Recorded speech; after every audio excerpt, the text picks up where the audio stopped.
Welcome to super fast English academy. दोस्तों, इस video के अंदर सिर्फ हम एमटीएस और 10+2 के बारे में बात करेंगे। देखिए, आपका जो सिलेबस है वो क्या क्या आपको पढ़ना है यदि आपको 2019 में अपना जो एग्जाम देना है उसको क्वालिफाई करना है। तो देखिए, आपको जो नोटिफिकेशन मिला है ना, उसके अंदर जो सिलेबस दे रखा है उससे हटकर के भी पेपर में आता है। आपको ऐसा लगता होगा कि ये सारे टॉपिक्स तो नोटिफिकेशन में लिखे नहीं हुए हैं, लेकिन उनसे क्वेश्चन जो है आता है या फिर नहीं। देखो, मैं आपको प्रूफ के साथ दिखाऊंगा और मैं ये भी बताऊंगा कि आपको आज से इन इन टॉपिक्स पर अच्छी तरह से कमांड कर लेनी है और इन्हें आप एक चार्ट पेपर बनाइएगा, उसमें लिख लीजिए कि मुझे ये सारे टॉपिक्स तो क्लियर करके जानी है। यदि आप वाकई में सीरियस हैं तो आपको सीरियस तरीके से काम भी करना पड़ेगा। ठीक है, तो सिलेबस मैं आपको बताता हूं और आपको एक्स्ट्रा क्या क्या पढ़ना है वो भी मैं आपको बताता हूं। इसमें मैं आपको इंग्लिश पर पूरा फोकस दूंगा और यहां पर 10+2 और एमटीएस के सिलेबस में क्या फर्क है, समझ रहे हैं आप, दोनों में क्या फर्क है, दोनों को मैं किस तरह से पढ़ाऊंगा आपको वो भी आप देख लीजिएगा। ये सिर्फ दोनों के लिए है, यहां पर एयरफोर्स और नेवी की बात नहीं हो रही है। अब एक चीज और देखिएगा, एयरफोर्स नेवी की बात थोड़ा ऐड करूंगा लेकिन वो लास्ट में करूंगा। अभी मैं आपको सिलेबस एक बार दिखा देता हूं। देखिए सिलेबस में क्या क्या। अभी देखिए, मैं आपको दिखाता हूं एमटीएस का जो सिलेबस है वो एक बार दिखाता हूं, उसके बाद फिर मैं रियल पेपर है जो इसका प्रीवियस ईयर में जो हो चुके हैं एमटीएस के, उनको दिखाऊंगा कि उनके सिलेबस में क्या क्या पूछा गया था। देखिएगा, ये मैं इसका सिलेबस देखता हूं। आप सबको पता होगा ये एमटीएस का है और 50 नंबर का तो इसका डिस्क्रिप्टिव टेस्ट जो वो होने वाला है। तो आपने देखा, इसको आप एक बार जरूर देख लेना कि सिलेबस में क्या क्या आएगा। और इसका जो पेपर है ना वो ज्यादा अंतर में नहीं है, यानी कि अगस्त सितंबर इस तरह के महीने में। तो देखिएगा, जुलाई के अंदर हो रहा है आपका 10+2 और अगस्त के अंदर होगा आपका ये एमटीएस का। तो दोनों में खास फर्क नहीं है दोनों की तैयारी अच्छी तरह से करेंगे अपन लोग। तो ये आपका सिलेबस। अब मैं बात करता हूँ इंग्लिश में कि भाई देखो, इंग्लिश में क्या क्या कौन कौन से टॉपिक्स हैं वो देखिए ये वाला मैं आपको दिखा रहा हूँ एमटीएस का। अब आपको देखो, इधर लिखा हुआ है कि इंग्लिश लैंग्वेज का, यहाँ पर आपको सिर्फ दे रखा है कि बेसिक इंग्लिश का आपको बेसिक जो है बेसिक आपका क्लियर होना चाहिए। इसका वोकेबुलरी बेस्ट होना चाहिए, मैं अच्छी तरह से आना चाहिए, क्योंकि इसमें जो है ना नेगेटिव मार्किंग भी है। और बात करते हैं इसका वोकेबुलरी की, तो वोकेबुलरी भी आपका बेस्ट होना चाहिए। इससे भी रिलेटेड 5-6 क्वेश्चंस आते हैं, लेकिन एसएससी 10+2 के अंदर सिर्फ 2 वोकेबुलरी के क्वेश्चंस आते हैं, लेकिन एमटीएस के अंदर कम से कम 4 से 5 क्वेश्चंस आते हैं। एक बार और देखिए, ग्रामर, सेंटेंसेस, स्ट्रक्चर आपको आना चाहिए, सेंटोनिम्स एंड एंटोनिम्स भी आना चाहिए, और जो है ग्रामर के करेक्ट यूजेस क्या है, सिर्फ इतना लिख रहा है ना। बाकी इसमें ना तो ये लिख रहा इडियम्स एंड फ्रेजेस आएंगे, वन वर्ड आएगा, कुछ भी नहीं लिख रहा है। लेकिन मैं आपको पेपर में दिखाता हूँ रियलिटी क्या है। एक बार आप पेपर को भी अच्छी तरह से देखिएगा। ये जो पेपर है ना वो ये आपने देख लिया कि इंग्लिश लैंग्वेज के अंदर भी आपको क्या क्या पढ़ना है और सीरियस तरीके से आप पढ़ेगा। देखिए, मैं आपको एक बार और दोबारा बता देता हूँ।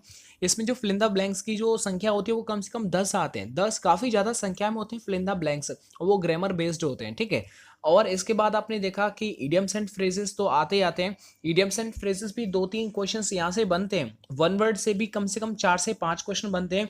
वॉकैब के भी आपने देखा 5 से 6 क्वेश्चन बनते हैं, और एरर वाले कम से कम 10 क्वेश्चन बनते हैं।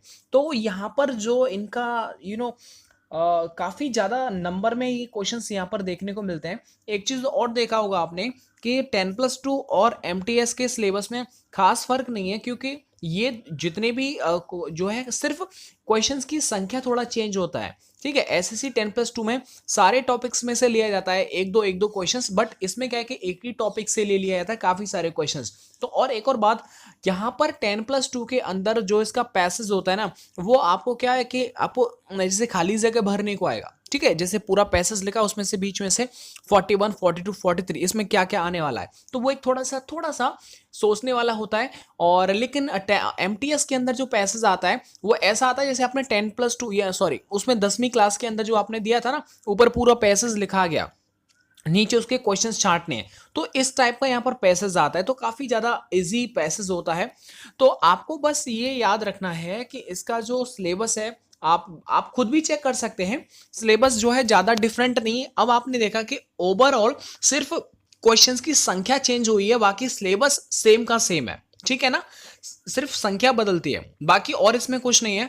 तो बस यही है कि अब से आप कितने स्टूडेंट ऐसे हैं जो एसएससी 10+2 की तैयारी कर रहे हैं, एमटीएस की तैयारी स्टार्ट करेंगे, तो वो आप कमेंट जरूर करके बता दीजिएगा, ताकि मैं आपको अच्छी तरह से एक बार दोबारा से तैयारी करा सकूं, जितने भी प्रीवियस ईयर में क्वेश्चंस बने हैं उन सारे पेपर्स को डिस्कस कर सकूं, और उनके साथ साथ और आपको क्या क्या पढ़ना है और उसके पीछे के जो कॉन्सेप्ट है इंग्लिश में वो भी मैं डिस्क्राइब कर सकूं। बस इसके लिए आपको एक कमेंट करना है, वो मैं सारी कमेंट आपकी रीड कर लूंगा, और उसके बाद आप जैसा कहेंगे कि कल से या फिर आज से आपका सिलेबस जो है वो स्टार्ट हो जाएगा, और कब तक, जब तक कि आपका एग्जाम नहीं होगा। ठीक है, तो ये इंग्लिश का बेसिक पॉइंट रहा।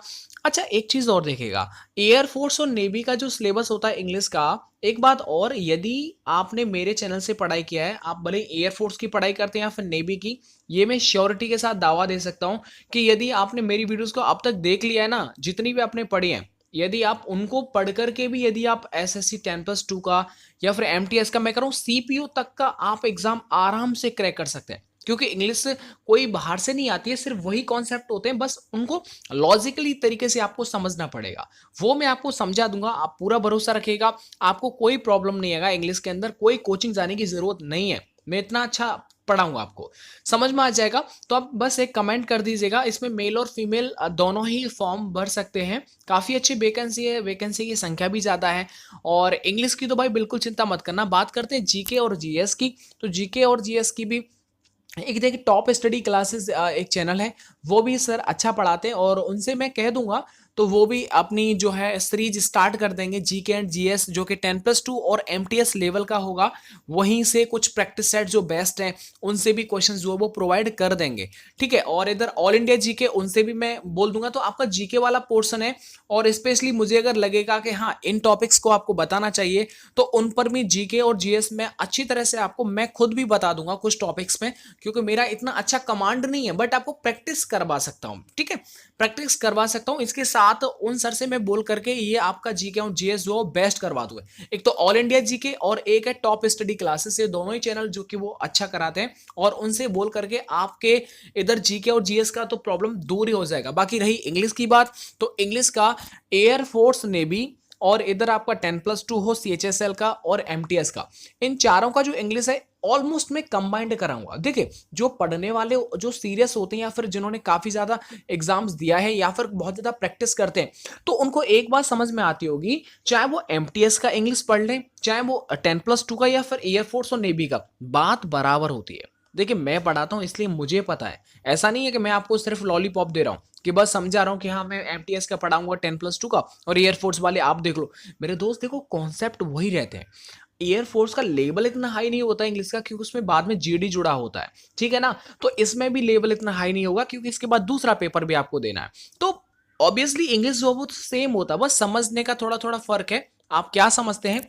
और इसमें एक चीज और देखेगा, आपको सीरियस तरीके से पढ़ाई करना है यदि आपको एसएससी के अंदर जाना है तो, क्योंकि इसका जो जो नौकरी होता है वो बहुत अच्छा नौकरी होता है, ये डिफेंस नहीं होता है, बट इसमें क्या, जितने भी पासपोर्ट ऑफिस होती हैं, सरकारी जितने भी कार्यालय होते हैं दिल्ली हर जगह, तो वहां पर इसमें जो है नौकरी आपकी तैनाती मिलती है, और इसमें आराम से एक छत के नीचे आराम से आप नौकरी कर सकते हैं। तो ये सिविल की नौकरी है, बहुत बेस्ट नौकरी है, आप इसे एक बार जरूर चेक कर लीजिएगा, और क्या क्या काम करना पड़ता है वो मैं आपको बता दूंगा यदि आप पूछेंगे तो।